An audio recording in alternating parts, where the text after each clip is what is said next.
Going to talk now about a play that's we've had a lot of success with when we played teams that play a true cover two and have tried to put 5 in the box. Obviously, in the perfect world, we'd like to be able to line up and run the ball there, but sometimes that doesn't happen, or sometimes the game situation dictates that we need to throw the football. So one thing that we've gone to is tail seam, and this is really a press box call also. So when we call it, we feel real good about it. Obviously, if we called it and they jumped into a defense where they had a free safety in the middle of the field, then we would be forced to check out of it. But against this coverage, if we call tail seam, he's going to attack that B gap or path of least resistance, run to daylight, and he's just running straight down the seam and splitting those safeties. Everybody else is going to run smash. Okay, this is just what we do. We want him to get a little bit wider than normal on his alignment, okay, to encourage his safety to also get a little bit wider than normal. He's just going to run his old outside hitch right there and hold that corner. And he's going to run the same thing over here, and he's attacking out, and he's going to run the smash route right there. And we're just looking to get that tailback free down the seam. The biggest thing he's got to do is avoid the mic and get his head and eyes back and catch that football. But that's been a good play for us, and it's a real good way to attack cover two when they do that. The downfall is this. You know, if they want to bring somebody off the edge late, then that's the quarterback's guy, and we're going to have a hard time getting that off. And you're just going to tell that quarterback, you know, don't make a play that's going to get us killed. Just throw it away, and we'll live to play another day.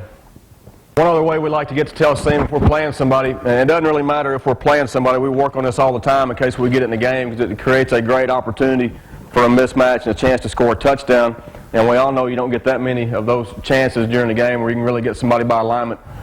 But a lot of people will jump in zero and try and load the box up there, and if we see that, we will just check to tail seam. And I think that you need to have the freedom within whatever offense it is that you run to be able to signal virtually anything that you want into the game. And again, we call most of our plays and get out of the huddle before the 25-second clock starts. So if we were to get to the line and we had a play called here that maybe we liked, maybe we wouldn't check out of it.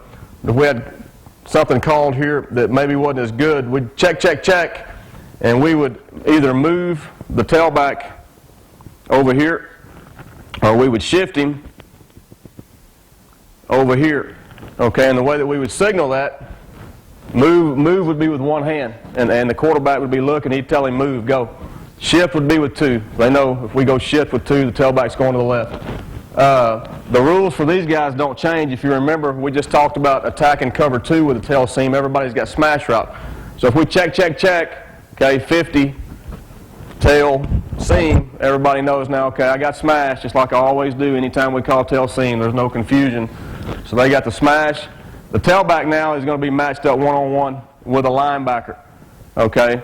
One coaching point, if, you know, they're playing with 5 DBs and they roll one of those DBs up in the box as the 7th guy, make sure you put the tailback on the other side. That's one thing that I think would be advantageous for you.